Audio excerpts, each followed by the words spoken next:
अस्सलाम वालेकुम students, welcome back to another video.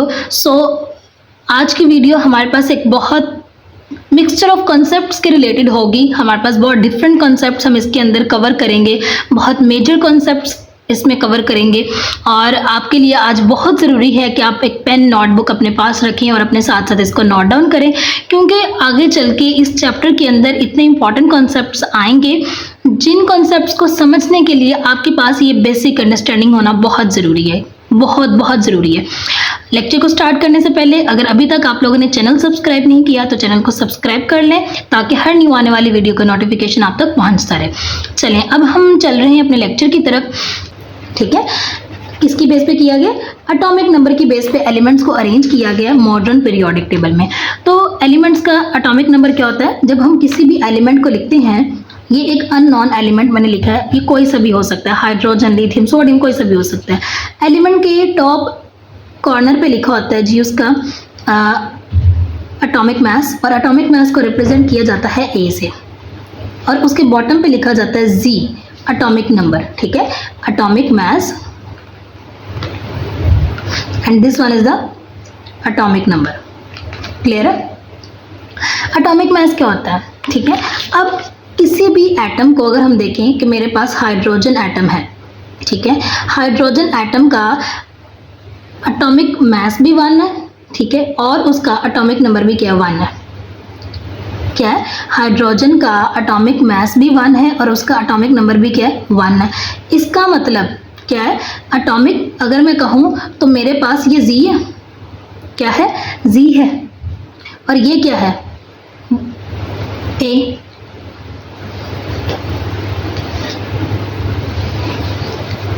ठीक है, मतलब इसका atomic mass A is equals to 1 और atomic number z is equals to 1। अब एटॉमिक मास किसके बराबर होता है? आपने सुना है कोई इलेक्ट्रॉन, प्रोटॉन, न्यूट्रॉन? ठीक है, एटॉमिक मास होता है कि किसी भी एटम के न्यूक्लियस में जो प्रोटॉन प्लस न्यूट्रॉन होते हैं उनका सम क्या कहलाता है? Atomic mass. क्या कहलाता है? Atomic mass. जबकि जो एटॉमिक नंबर है वो किसके बराबर होता है? Atomic number is equals to number of protons, मतलब जितने प्रोटॉन्स होंगे किसी भी एटम के न्यूक्लियस में उतना ही उसका क्या होगा? एटॉमिक नंबर होगा। अब देखिए, हाइड्रोजन के केस में मैंने कहा कि एक ही उसके न्यूक्लियस में प्रोटॉन है, एक ही प्रोटॉन है, तो यहाँ पे मैं पुट करती हूँ कि 1 प्रोटॉन अगर उसका एटॉमिक मास 1 आ रहा है, अगर मैंने यहाँ से न्यूट्रॉन निकालने हैं, ठीक है, और उसका मेरे पास एटॉमिक मास भी 1 है, तो मुझे चाहिए न्यूट्रॉन। न्यूट्रॉन मेरे पास नहीं है, ठीक है, न्यूट्रॉन मैंने निकालने, तो 1 - 1 इधर आके ये 1 माइनस हो जाएगा और यहाँ पे n इज इक्वल्स टू क्या हो जाएगा? अगर हम करें तो n इज इक्वल्स टू 0। तो दिस मीन्स कि हाइड्रोजन के, यहाँ पे अगर मैं करूँ हाइड्रोजन का न्यूक्लियस, तो हाइड्रोजन के न्यूक्लियस में जो न्यूट्रॉन की तादाद है वो क्या है? 0। प्रोटॉन 1, प्रोटॉन क्या 1 है। और स्टूडेंट्स एक बात को याद रखिएगा कि जितने प्रोटॉन होते हैं, ठीक है, number of proton is equals to number of electron, कि किसी भी एटम के न्यूक्लियस में जितने प्रोटॉन्स होंगे उस एटम के ऑर्बिट्स में उतने ही इलेक्ट्रॉन्स रिवॉल्व कर रहे होंगे। क्लियर है? इसका मतलब कि जो हमारे पास जी है एटॉमिक नंबर, वही हमारे पास उतने ही प्रोटॉन होंगे किसी भी एटम के न्यूक्लियस में, तो उतने ही इलेक्ट्रॉन है। ठीक है, अगर मैं कहूँगी ना कि एटॉमिक नंबर इसका, मैं कह रही हूँ कि किसी एलिमेंट का 13 है, तो इसका मतलब उस एलिमेंट के, उस एटम के न्यूक्लियस में 13 ही प्रोटॉन है और 13 ही इलेक्ट्रॉन है। न्यूट्रॉन की तादाद वो मैं एटॉमिक मास से निकालूंगी। क्लियर है? ये थोड़ी सी मैंने आपको बेसिक बतानी थी किसी एटम के बारे में।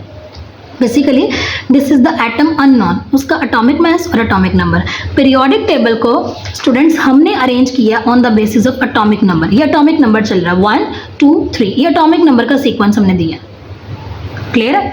अब जब बात आगे चलती है, आज के लेक्चर का जो पर्पस है वो ये है कि हमारे पास यूजुअली बात की जाती है sodium.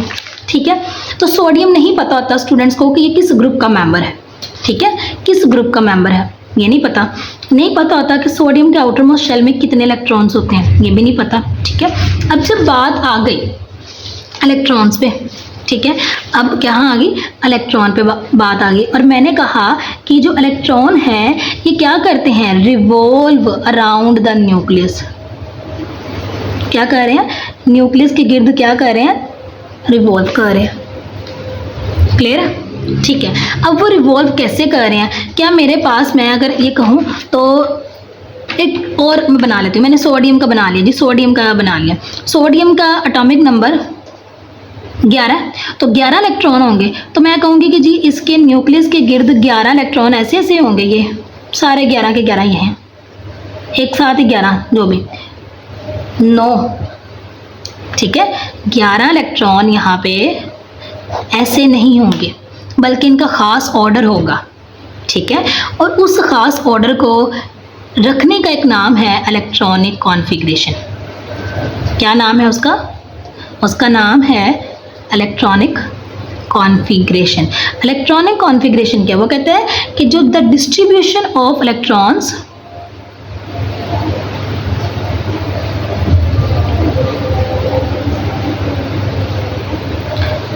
around the nucleus according to increasing energy।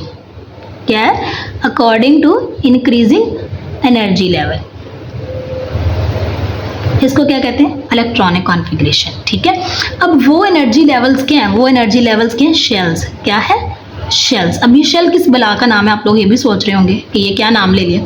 Shells basically वो एनर्जी लेवल्स हैं जिनके अंदर हमारे इलेक्ट्रॉन्स पड़े होंगे और फिर रिवॉल्व कर रहे होंगे, ठीक है।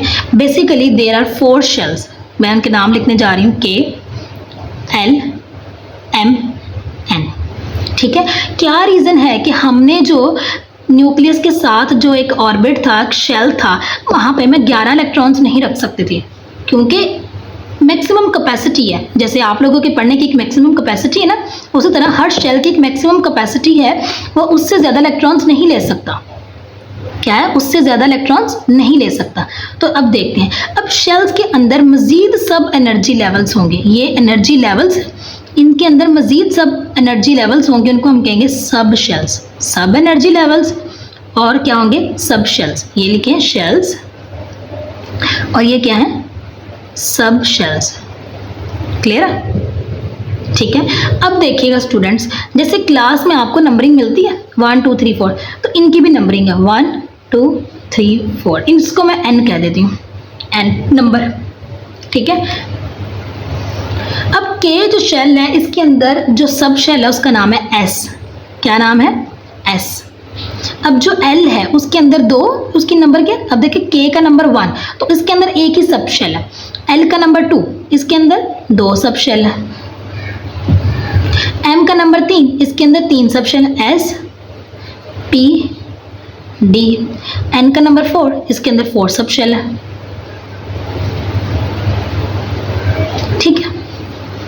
अब वो मुझे कैसे पता चलेगा कि मेरे K शेल के अंदर कितने इलेक्ट्रॉन्स आ सकते हैं, वो भी हम एक फॉर्मूला लगाते हैं। क्या लगाते हैं, एक फॉर्मूला लगाते हैं। अब उस फॉर्मूले में हम देखेंगे कि कितने एक शेल या सब शेल के अंदर इलेक्ट्रॉन्स आ सकते हैं। मेरी K की वैल्यू, K को अगर मैं नंबर कहूँ तो उसका N क्या 1, L का N क्या 2, M का N क्या 3 और N का क्या 4, ऐसे है। तो यहाँ पे एक फॉर्मूला स्टूडेंट्स देखिएगा, उसको कहते हैं 2n की पावर स्क्वायर, ठीक है। अब मैं यहाँ पे प्लेस कर रही हूँ K के लिए, K के मैं इलेक्ट्रॉन्स निकालना चाह रही हूँ, इलेक्ट्रॉन्स की कैलकुलेशन के लिए, ठीक है। इलेक्ट्रॉन कैलकुलेशन फॉर्मूला है जी, ठीक है। यहाँ पे मैं क्या कर रही हूँ, 2 मैंने एज इट इज, और K के लिए क्या 1 और स्क्वायर, तो 2 इंटू 1 तो कितने आ गए 2, तो K में कितने इलेक्ट्रॉन्स आ गए, ये इलेक्ट्रॉन्स की तादाद में लिखने जा रही हूँ, ठीक है। अब K में कितने इलेक्ट्रॉन्स आ गए, 2 इलेक्ट्रॉन्स। अब वो 2 इलेक्ट्रॉन्स, ठीक है, मैक्सिमम K के अंदर कितने इलेक्ट्रॉन्स आ सकते हैं 2। अब K के अंदर कितने सब शेल है, एक ही सब शेल है, तो वो 2 इलेक्ट्रॉन्स उसी सब शेल में चले जाएंगे। ये ले, इसका मतलब K शेल में 2 इलेक्ट्रॉन्स आ सकते हैं और वो 2 इलेक्ट्रॉन्स किस सब शेल में जाएंगे, S में, ठीक है। अब हम L के लिए निकालते हैं, तो 2 इंटू 2 स्क्वायर, मतलब L के लिए हम निकाल रहे हैं, तो 2, N की वैल्यू 2 हो जाएगी यहाँ पे, और उसका स्क्वायर, तो क्या करेंगे 2 2 2 jar 4 into 2 8 electron. It's mean कि L के अंदर कितने इलेक्ट्रॉन्स आ सकते हैं? 8 इलेक्ट्रॉन्स। कितने इलेक्ट्रॉन्स आ सकते हैं? 8 इलेक्ट्रॉन्स। अब आप लोगों ने प्रीवियस पढ़ा टोटल L के अंदर 8 इलेक्ट्रॉन्स आ सकते हैं। अब आप लोगों ने प्रीवियस पढ़ा कि हमारे पास S में तो 2 ही आते हैं, ठीक है। ऐसा नहीं है कि S में 3 जाएंगे, S में 1 जा सकते हैं अगर आपके पास कम है, S में 3 कभी भी नहीं जा सकते। अब बाकी कितने बचे? 6। 8 माइनस 2 8 6, तो बाकी 6 कहाँ चले जाएंगे? P में। कहाँ चले जाएंगे? P में। तो आपको पता चला कि L के अंदर टोटल 8 इलेक्ट्रॉन्स आ सकते हैं और वो 8 इलेक्ट्रॉन्स कैसे डिस्ट्रीब्यूट होंगे? कैसे डिस्ट्रीब्यूट होंगे? वो 2 इलेक्ट्रॉन्स S सब शेल में चले जाएंगे और 6 इलेक्ट्रॉन्स P सब शेल में चले जाएंगे। क्लियर है? अब आ जाए M के लिए। M के लिए क्या है? 2 इंटू N 3 स्क्वायर, 3 2 9, 3 का स्क्वायर क्या हो जाएगा? 9, तो 9 इंटू 2 18। तो हमारे पास M सब शेल में 18 इलेक्ट्रॉन्स आएंगे। अब वो 18 को हम रखते हैं कैसे? हमें पता है कि जी S में 2 जा सकते हैं, P में 6 जा सकते हैं, P में 5 चले जाएंगे, 7 नहीं जा सकते, ठीक है। वो जो 7 वाला होगा वो आगे आपने इधर D में बेचना होगा, ठीक है। तो यहाँ पे बाकी कितने बचे? 6 + 2 8, बाकी 10, तो D में कितने जाएंगे? 10 इलेक्ट्रॉन्स। क्लियर है? मेरी बात को बहुत अच्छे से फॉलो कीजिएगा कि जो S सब शेल है उसके अंदर 1 इलेक्ट्रॉन तो जा सकता है। इट्स मीन कि अगर हाइड्रोजन के केस में हाइड्रोजन का एटॉमिक नंबर क्या था? हाइड्रोजन का एटॉमिक नंबर 1 था, ठीक है। तो इसके अंदर 1 इलेक्ट्रॉन। अब वो जो 1 इलेक्ट्रॉन है आप S में भेज सकते हैं, 1s1 तो भेज सकते हैं, ठीक है, लेकिन 1s3 कभी भी नहीं भेज सकते। अगर लिथियम के केस की बात करूं तो लिथियम का एटॉमिक नंबर 3 है, तो मैं उसके तीन इलेक्ट्रॉन्स मैं 1s3 में नहीं भेज सकती, s3 में नहीं भेज सकती, ठीक है। मतलब ये कि मैं यहाँ पे s3 में ही भेज दूँ, नहीं। उसके लिए फिर मुझे क्या है? मुझे अगले पे जाना होगा। क्लियर है स्टूडेंट्स? ठीक है। अच्छा जी, अब इसके बाद आ जाए n पे। तो n के लिए क्या आ जाएगा? 4 का स्क्वायर, तो क्या हो जाएगा? 4 2 16, 16 2 32 इलेक्ट्रॉन्स। क्या है जी? 32 इलेक्ट्रॉन्स। तो यहाँ पे 32 इलेक्ट्रॉन्स आ गया। n के अंदर मैक्सिमम जो इलेक्ट्रॉन्स आ सकते हैं वो कितने आ सकते हैं? 32 इलेक्ट्रॉन्स। अब इस मैक्सिमम क्या मतलब होता है बच्चे? वो कहते हैं कि 2 इलेक्ट्रॉन्स k के अंदर आ सकते हैं, ठीक है, और वो k के किस सब शेल में जाएंगे? S में। अब अगर तीसरा इलेक्ट्रॉन आ गया तो फिर आपने L के पास चले जाना, L के अगले सब शेल पे चले जाना, ठीक है, L के आगे अंदर उसके सब शेल पे चले जाना। अब यहाँ पे आप लोगों ने 2 + 8 10 तक तो फिल कर लिया यहाँ पे, ठीक है, इन दो के अंदर। लेकिन अगर आपके पास 11वां आ गया है तो 11वां आप यहाँ पे नहीं कर सकते कि आप P के अंदर ही 7 भेज के तो यहीं 11 पूरे कर दें, नो। फिर आपने M भाईजान के पास चले जाना है, उसके सब शेल को ले लेना है। बात समझ आ रही है या नहीं? मेरी बात को बहुत अच्छे से फॉलो कीजिएगा, ठीक है। ये आप लोगों के बेसिक कॉन्सेप्ट्स के लिए ये बहुत ज़रूरी चीज़ है, बहुत ज़रूरी चीज़ है। डन? ओके। अब इसी तरह यहाँ पे N पे, अब N पे देखें, 2s में, 6p में, D में 10। अब बाकी कितने बचे? 10 + 6 16, 16 2 18, 32 माइनस 18 करें तो आई थिंक 14 आता है। तो F में कितने जाएंगे? 14 इलेक्ट्रॉन्स। कितने? 14 इलेक्ट्रॉन्स। तो हो गया डन। क्लियर है? अब हम ये देखते हैं अगली बात की तरफ आ जाए, ठीक है। ये मैंने आपको शेल और सब शेल्स पढ़ा दिया। अब मैं आपको यहाँ भी ये भी बता दूँ, शेल्स का क्या है? Shells are main energy levels. क्या है? Main energy levels. जबकि सब शेल्स क्या है? सब एनर्जी लेवल्स। क्या कहते हैं? सब एनर्जी लेवल्स। क्लियर है? शेल कौन कौन से? 4 ही शेल हैं, K L M N, और सब शेल भी 4 है, S P D F। Clear है स्टूडेंट्स? समझ आ रही है आप लोगों को? ठीक है, यहाँ तक मेरा ख्याल है कि आप लोग को क्लियर है। अच्छा, अब अगली बात जो आ जाती है आप लोग के पास कि मैं अगर एक एटम का स्ट्रक्चर बना रही हूँ, यहाँ पे बना लेते हैं एक एटम का स्ट्रक्चर, ठीक है। ये मैंने उसका न्यूक्लियस बना दिया, ये सेंटर उसका क्या है? न्यूक्लियस है, ठीक है। उसके न्यूक्लियस में प्रोटॉन और न्यूट्रॉन दोनों मौजूद है, ठीक है। ये यहाँ पे पहला शेल, दूसरा शेल, तीसरा शेल, चौथा शेल। पहले शेल का क्या नाम होगा? K, दूसरे का L M N। अब K के अंदर ही उसका S मौजूद है। क्या है? K के अंदर ही उसका S मौजूद है, यहाँ पे कहीं पे एल के अंदर ही उसका एस पी मौजूद है, एम के अंदर ही उसके तीनों एस पी डी तीनों मौजूद है, और यहीं पे एस पी डी एफ तीनों चारों मौजूद है। ये आप लोगों ने सर्कल्स पूरे करने मैंने समझाने के लिए बताया, ठीक है, ये पूरे राउंडेड ही है।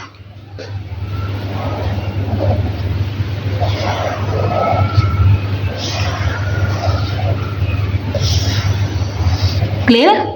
ठीक है, ये स्ट्रक्चर ऑफ एन एटम मैंने ड्रॉ किया आप लोगों के पास। Done students? ओके। तो अब ये सारी चीज़ें हमें कैसे पता चलता है कि किस, देखिए मैंने एस पी डी एफ तो पढ़ लिया, ठीक है, अब मुझे ये सारी चीज़ें कैसे पता चलेंगी कि मेरा जो सोडियम है उसका जो आखिरी जो इलेक्ट्रॉन है, ठीक है, मतलब 11 है ना, तो जो उसका आखिरी 11 इलेक्ट्रॉन है ना सोडियम में, तो उसका जो आखिरी 11वां इलेक्ट्रॉन है, ठीक है, वो किस सबशेल में जा रहा है। और अगर मुझसे कोई पूछ ले, मुझे कहीं पर भी मेरी कजन्स आए हैं जी और वो मुझे पूछ रहे हैं कि आप केमिस्ट्री पढ़ती हैं तो मैं आपसे ज़रा थोड़ा टेस्ट लूँ, तो मुझे कहती हैं जी मुझे बताइएगा कि सोडियम जो है वो किस ब्लॉक का है, क्या है, किस ब्लॉक का है, या सोडियम किस ग्रुप का मेंबर है, क्या है, सोडियम किस ग्रुप का मेंबर है। क्लियर है स्टूडेंट्स? तो ये थोड़ी चीज़ें हैं जो आज हम लोगों ने थोड़ी डिस्कस करनी है, पीरियड, ग्रुप, ये सारी बातें होंगी हमारी।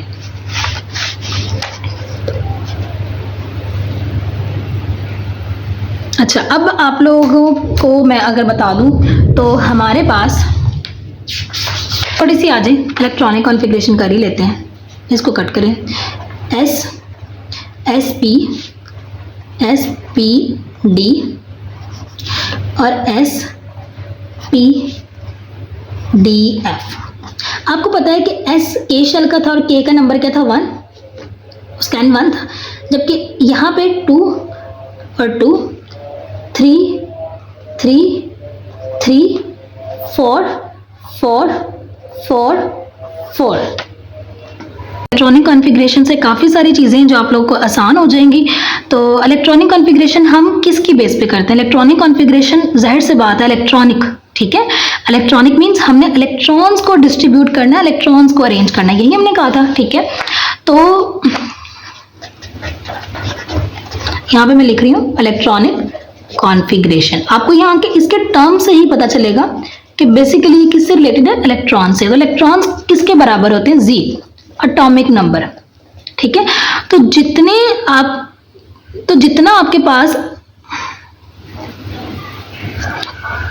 आपके पास एटॉमिक नंबर है उतने ही आपके पास क्या है, इलेक्ट्रॉन, और उन्हीं इलेक्ट्रॉन्स को आपने क्या करना है, डिस्ट्रीब्यूट करना है। क्या करना है, डिस्ट्रीब्यूट करना है इनटू एनर्जी और सब एनर्जी लेवल्स। ओके, तो चलते हैं हाइड्रोजन की इलेक्ट्रॉनिक कॉन्फ़िगरेशन करती हूँ मैं यहाँ पर, ठीक है।